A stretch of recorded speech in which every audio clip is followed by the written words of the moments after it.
हम अपने 10B अभ्यास के आगे के सवाल लगाते हैं। नेक्स्ट क्वेश्चन हमारे पास है नंबर 5। इसमें क्या दिया हुआ है, एक 45 अंश के कोण BAC की रचना कीजिए। 45 अंश का एक कोण बना लेते हैं हम कोई सा भी। ये देखिए BAC, कोण BAC, इसमें जो बीच में होता है उसे हम मेन कोण की जगह रखते हैं। ठीक है, तो यहाँ पर ये हो गया आपका A जो कि है 45 डिग्री 45 अंश का, और BAC तो शुरुआत कर देते हैं B से, BA और ये गया आपका C। तो इन्होंने कहा कि इसके अंतः क्षेत्र में एक बिंदु P, इसके अंतः क्षेत्र में कहीं पर भी एक बिंदु P मान लिया जाए। ये हो गया आपका P, अंतः क्षेत्र यानी कि अंदर वाले फील्ड पे। और रेखाखंड BA और AC पर लंब PN और PM खींचना है हमें। BA और AC पर लंब, देखिए BA ये रहा आपका, AC ये रहा आपका। P से हमें यहाँ पे लंब डालना है, तो लंब डालने के लिए हम क्या करेंगे, यहाँ पर ऐसे करके यहाँ पर हम चाप लगाते हैं। ठीक है, जिससे कट लग जाता है, और यहाँ पर भी हम चाप लगाएंगे और यहाँ पर हम ऐसे करके ऐसे एक रेखा खींच लेंगे। ये आपका लंब पड़ जाएगा। उसके बाद में इसका नाम क्या रखा है इन्होंने, AB पर जो BA और AC पर लंब BA पर पड़ता है उसको नाम रख दिया PN, यानी कि ये रहा P और ये रहा आपका N। और उसके बाद में AC पर, यानी ये रहा आपका AC, जब इस पर लंब डालेंगे तो ये कितना हो जाएगा, ये इस तरीके से कट के जाएगा ऐसे कुछ। ठीक है, तो ये हो जाएगा आपका M, PN और PM। तो इनका कहना ये है PN और PM खींचिए तो कोण NPM का मान बताइए। P इसमें बीच में है, NPM यानी NP और M, यानी इन्होंने हमसे ये वाला कोण पूछा हुआ है। ठीक है, तो देखिए ये वाला आपके पास 45 है, और जब लंब डाला जाता है सीधी रेखा पड़ती है। देखिए यहाँ पर तो कितना, ध्यान से देखिए बच्चों, यहाँ पर ये समकोण बन रहा है 90 डिग्री, और इसी तरीके का एक कोण यहाँ पर भी बन रहा है, यह भी आपका समकोण है यानी 90 डिग्री है, और यह कोण आपसे पूछा गया है। ठीक है, तो ये क्या हो गया, ये एक चतुर्भुज बन गया, एक कोण ये, एक कोण ये, एक कोण ये और एक कोण ये P। तो इसमें देखिए चतुर्भुज बन गया, और चतुर्भुज के अंतः कोणों का योग कितना होता है, 360 डिग्री होता है। तो 3 कोण हमें पता चल चुके हैं, और चौथा कोण हमें निकालना है, कोण NPM वाला हमें निकालना है। तो देखिएगा जरा, कोण A प्लस कोण B प्लस कोण C, कोण A कितना है 45 डिग्री है यहाँ पर, कोण B कितना दिया है 90 डिग्री हो गया आपका, कोण जो M है आपके पास तीसरा वाला वो कितना है, वो भी 90 अंश का हो गया, और जो ये लास्ट वाला है ये हमें निकालना है NPM। इसको हमें पता करना है किसके बराबर होगा, ये सब 360 के अंश के बराबर हो चुके हैं। ये कितना हो गया 90 90 और ये 45, 9 दूनी 18, 180, और उसके बाद में कितना हो गया 225। NPM बराबर 360 अंश। तो कोण NPM बराबर 360 माइनस का 225 अंश कितना हो जाएगा, NPM कोण ये बराबर हो जाएगा, इसको घटा लेते हैं, एक बचेगा हमारे पास 135 अंश। ये जो कोण आपका निकल के आ गया, कितना आ गया 135 अंश आ गया आपका कोण ये निकल के। ठीक है बच्चों, तो ये था आपका क्वेश्चन नंबर 5।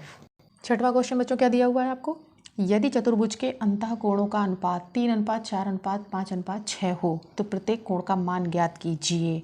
तो माना प्रत्येक कोण कितना है, x अंश का है। तो यहाँ बच्चों अनुपात हमें दिए हुए हैं कितना, 3:4:5:6 दिया हुआ है। तो हमारा पहला कोण कितना हो जाएगा, पहला कोण हो जाएगा हमारा 3x अंश। ठीक है, और दूसरा कितना हो जाएगा, दूसरा हो जाएगा 4x, तीसरा कितना हो जाएगा 5, और चौथा जो कोण होगा हमारा वो कितना हो जाएगा 6x। यानी कि कोण A B C और D ये हो गए। और हमें पता है बच्चों कि कोण चारों अंतः कोणों का योग कितना होता है 360 डिग्री होता है। तो कोण D ये कितना हो गया 360 अंश हो गया। तो इन सबको रख देते हैं वैल्यू यहाँ पर, 4x 5x और ये 6x कितना हो गया जा कर के 360 अंश हो गया जा कर के। तो कितना है, इन सबको जोड़ लेते हैं, यानी कि 18x अंश बराबर 360, और ये हो जाएगा 360 बटे कितना 18 आ जाएगा। तो x अंश की वैल्यू कितनी आएगी, 18 दूनी 36 0, यानी ये आ गई आपकी केवल x की वैल्यू आपकी आ चुकी है। तो चलिए बच्चों x की वैल्यू रखते हैं इसमें और पता करते हैं कि हमारे कोण कौन कौन से आ गए। तो देखिए पहला कोण यानी a के लिए कितना हो जाएगा 3 × 20 यानी कि 3 दूनी 6, ये हो गया आपका 60 अंश। नेक्स्ट दूसरे कोण के लिए कितना हो जाएगा 4 × 20, तो कितना हो जाएगा 80 अंश। 5x के लिए कितना हो जाएगा, ये देखिए 5 का 20 में गुणा करेंगे 5 दूनी 10 यानी कि 100 अंश का निकल के आएगा। और जो चौथा लास्ट कोण है आपका वो कितना आ जाएगा 6 दूनी 12 120 अंश का। ये बच्चों आपके चारों कोणों के मान आ चुके हैं। ये था आपका क्वेश्चन नंबर 6। 7 नंबर आपका क्या कह रहा है ये, यदि चतुर्भुज के 3 बाह्य कोण क्रमशः 80 100 और 120 हों। कौन से कोण है ये, बाह्य कोण, तो चौथे अंतः कोण का मान ज्ञात कीजिए। देखिए इसने दो तरफा बात की है, कह रहा है कि 3 जो बाह्य कोण हैं उनका वैल्यू हमें दे दिया है 80 100 और 120, और जो चौथे अंतः कोण का मान पूछा हुआ है। तो यहाँ पर हमने एक चतुर्भुज ले लिया है। इस चतुर्भुज में बच्चों यहाँ पर हमें कहीं तो बाह्य कोण दिख नहीं रहा है अभी फिलहाल, ये चतुर्भुज ही है और इसमें अंतः कोण हमें दिख रहे हैं। लेकिन जब बाह्य कोण हमें निकालने होते हैं तो हम क्या करते हैं, हम उनकी जो साइड्स होती हैं उनको क्या कर देते हैं, बढ़ा देते हैं। अगर ये 80 है और 100 ये वाला मान लें और 120 इसको मान लेते हैं। देखिए बाह्य क्षेत्र ही तो है, ये भी बाहर है, ये भी बाहर हो गया और ये भी बाहर हो गया। तो इसने कहा जो चौथा अंतः कोण है, चौथा कौन सा बचा, तो देखिए ये वाला बचता है, लेकिन इसका अंतः कोण यानी कि ये इसने हमसे पूछा है, चौथा अंतः कोण पूछा हुआ है। तो अब हमें ये अंतः कोण पूछा हुआ है, हमें तो ये पता है कि चारों अंतः कोणों का योग 360 होता है। तो जो बाकी के अंतः कोण हैं उन्हें हम कैसे पता लगाएंगे, तो चलिए देखते हैं। रेखाखंड होती है, स्ट्रेट लाइन होती है, वो एंगल कितने का होता है 180 का होता है। तो जो इसका बाकी वाला एंगल है, बाकी का बचा हुआ कोण होगा इस तरफ वाला, ये देखिए ये 120 है और ये कितना हो जाएगा 180 में से 120 हटा देते हैं तो ये बचेगा आपका 60 अंश। देखिए ये वाला कोण हमने निकाल लिया। उसके बाद देखिए यहाँ पर भी एक स्ट्रेट लाइन आ रही है, यह भी यानी कि पूरा कितना का होगा 180 का होगा। 80 तो इसका बाहर दिया हुआ है तो अंदर का कितना हो जाएगा 100 अंश का हो जाएगा। ठीक है, ये भी निकाल लिया हमने। अब बचता है ये वाला, देखिए इसका बाह्य कोण कितने का है, ये है 100 अंश का, तो इसके अंदर वाला कोण कितने का बचेगा जा करके, यानी कि ये बचेगा आपका 80 अंश, क्योंकि यह भी एक स्ट्रेट लाइन ही है आपके पास। अब बचता है हमारा ये चौथा अंतः कोण जिसका हमें वैल्यू निकालना है। अब तो हमें पता चल ही गया है कि चारों अंतः कोणों का मान कितना होता है 360 होता है। 3 हमें पता है और चौथा हमें नहीं पता है, तो हम मान लेते हैं चौथा अंतः कोण कितना मान लिया हमने, x अंश मान लिया। तो चारों कोणों का जो वैल्यू है वो लिख लेते हैं जरा। कोण A, कोण B, कोण C और कोण D बराबर कितना बच्चों 360 अंश, ये हमें पता है। तो कोण A, इनके नाम तो हमने रखे ही नहीं है, तो चलिए नाम रख लेते हैं इसके A, B, C और D। तो A कितना हो गया हमारे पास अंतः कोण में 60 अंश, B कितना हो गया हमारे पास अंतः कोण में 100, C कितना हो गया 80 और D ये तो हमें पता करना है, ये हमने x माना हुआ है, बराबर कितना हो गया 360 अंश। तो इन सबको जोड़ लेते हैं और क्या करते हैं x का वैल्यू निकालने के लिए इन तीनों को जोड़ करके इधर ले जा करके माइनस कर देते हैं। तो ज़रा जोड़ते हैं 100 180 हो गया, 180 में 60 और जोड़ देते हैं, कितना हो जाएगा 240 और x की वैल्यू उसके बाद 360। तो देखिएगा x अंश बराबर कितना हो जाएगा 360 माइनस का 240 हो गया। ये x अंश बराबर कितना आ गया 120 अंश निकल के आ गया। आपका आंसर कितना आ गया 120। देखिए 24 था 240 था, 240 में 120 और जोड़ दिया, कितना हो जाएगा 360 हो जाएगा। यानी कि ये आंसर आपका कैसा है, सही है आपका मान। क्वेश्चन नंबर 8, इसमें क्या दिया बच्चों, यदि चतुर्भुज के अंतः कोण ABCD इस प्रकार से हैं कि इनके अनुपात A अनुपात B 1 अनुपात 2, कोण B अनुपात कोण C 2 अनुपात 3, कोण C अनुपात कोण D 3 अनुपात 4 हो, तो प्रत्येक कोण का मान बताइए। तो चलिए पहले इनका अनुपात लिख लेते हैं हम। कोण A और B, B और C, C और D इन सभी के अनुपात लिख लिए हैं। इसमें ध्यान से देखो तो ए 1 है, जो बी और बी है वो 2 ही दिया हुआ है, चाहे वो ऊपर हो चाहे नीचे हो। उसके बाद देखो यहाँ पे सी और सी, ये भी 3 और 3 ही दिया हुआ है, डी अलग दिया हुआ है। तो अगर हम ऐसे देख लें, कोण ए अनुपात कोण बी अनुपात कोण सी अनुपात कोण डी, तो इनका मान कितना हो जाएगा, 1 अनुपात 2 अनुपात 3 अनुपात 4। ये देख लो, इस तरीके से भी समझ में आ जाएगा। तो हम मान लेते हैं प्रत्येक कोण x अंश है, तो जो इनकी वैल्यू आएगी वो कितनी आ जाएगी, कोण ए बी सी डी की, देखिएगा ज़रा यहाँ निकालते हैं। कोण ए बराबर कितना हो जाएगा, 1x करेंगे तो कितना हो जाएगा, x ही हो जाएगा। और कोण बी के लिए कितना करेंगे, 2x हो जाएगा। कोण सी के लिए कितना हो जाएगा, 3x हो जाएगा। और कोण डी के लिए ये बच्चों 4x अंश हो जाएगा। और चारों कोणों का योग कितना होता है, 360। ए बी सी और डी बराबर 360 अंश। इनकी वैल्यू रख दो सब यहाँ पर, देखिएगा x 2x 3x 4x that is equal to 360 degree. तो इन सबको जोड़ लेते हैं, 4 3 7 8 9 और 1 10, कितना हो गया ये 360।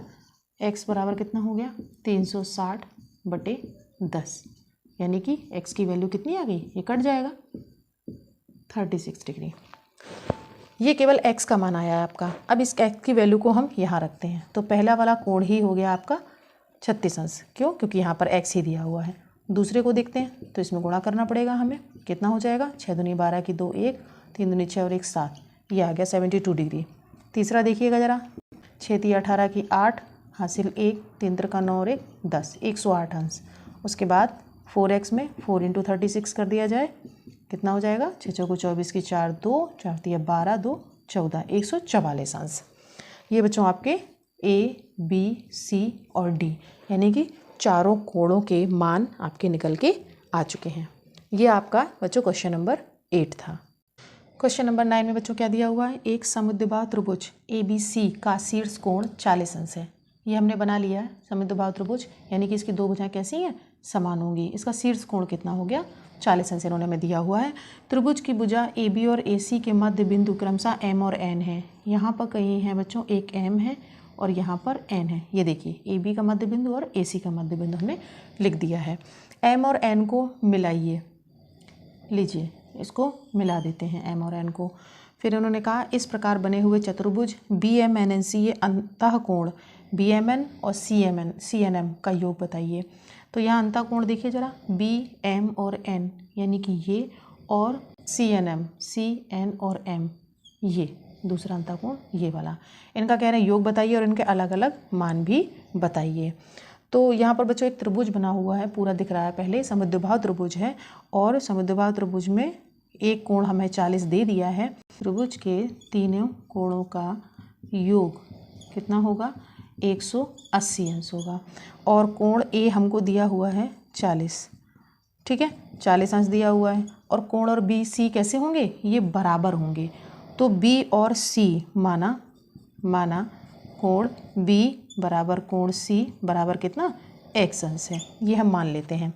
तो देखिएगा ज़रा, कोण ए बी सी तीनों का योग निकाल देते हैं, कितना हो जाएगा, 40 अंश प्लस x बराबर कितना, 180। तो कितना हो जाएगा, 40 अंश और ये हो जाएगा 2x, ये हो गया आपका 180। तो 2x बराबर कितना हो गया, 180 माइनस का कितना, 40। तो 2x बराबर कितना हो गया बच्चों, 140 अंश। यानी कि x की वैल्यू कितनी निकल के आ गई, यहाँ पर x की वैल्यू आ गई 70 अंश। ये देखिए ये आपका 70 निकल के आ गया है। यानी कि ये कितना हो जाएगा, x, यानी कि ये 70 हो जाएगा और ये वाला भी आपका 70 हो जाएगा। अब बच्चों में पता लगाना है कोण BMN और कोण CNM, इनका पता लगाना है। तो देखिए जब ये 70 हो चुके हैं, चतुर्भुज के अंतःकोणों का योग कितना होता है, 360 डिग्री होता है, ये हमको पता है। और यहाँ पर देखिए दो कोण हमें पता चल चुके हैं। तो ये कोण जो है समांतर रेखा है M और BC। तो जब ये वाला कोण है अंतःकोण, तो यहाँ पर ये वाला कोण भी आपका 70 होगा। जिस तरीके से ये 70 है तो ये भी आपका 70 अंश हो जाएगा। तो बाकी के बचे हुए कोण कितने हो जाएंगे, देखिए ये सीधी रेखा है, पूरा कोण कितने का होता है 180 का, तो बाकी बचा हुआ कोण कितने का हो गया, ये 110 अंश का हो गया। और इधर भी यह भी 110 अंश का हो जाएगा, यानी कि कोण BMN इक्वल टू कितना हो जाएगा 110 अंश, और कोण CNM यह भी हो जाएगा आपका 110 अंश। और इन दोनों का योगफल पूछा है तो कितना है, कोण BNM प्लस CNM बराबर कितना 220 अंश हो जाएगा आपका। ये बच्चों आपका 9th क्वेश्चन कंप्लीट हो चुका है। एक्सरसाइज 10 भी कंप्लीट हो गई है। इसमें 9 क्वेश्चन आपके दिए हुए थे। आप इन सवालों को लगाइए, और अगर आपको कहीं भी दिक्कत होती है तो आप कमेंट में हमसे पूछ सकते हैं। वीडियो को शेयर करिए, चैनल को सब्सक्राइब करिए और सीखते रहिए गणित मेरे साथ।